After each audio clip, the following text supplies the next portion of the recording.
चल आपसे दोस्तों, हमारे यूट्यूब चैनल पे आपका स्वागत है। ऐसी चर्चा गाने जा रही हूँ। गाना अच्छा लगे तो लाइक शेयर कीजिएगा, कमेंट बॉक्स में ज़रूर बताना। छोड़ा दीदी घर के झमेल, मेल कैला शिव गुरु से। छोड़ा दीदी घर के झमेल, मेल कैला शिव गुरु से।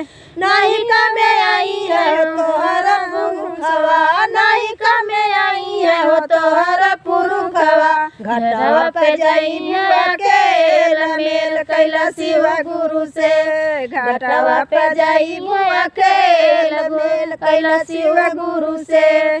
छोड़ा दीदी घर के झमेल, मेल कैला शिव गुरु से। नहीं कमे आई है टोला महल्ला, नहीं कमे आई है टोला महल्ला। ठठरी पर लोटा अकेला, मेल कैला शिव गुरु से। ठठरी पर लोटा अकेला, मेल कैला शिव गुरु से। छोड़ा दीदी घर के झमेल, मेल कैला शिव गुरु से। नहीं कमे आई है हो बेटा पतोहिया, नहीं कमे आई है हो बेटा पतोहिया। अगिया में जरबू अकेला, मेल कैला शिव गुरु से। अगिया में जरबू अकेला, मेल कैला शिव गुरु से।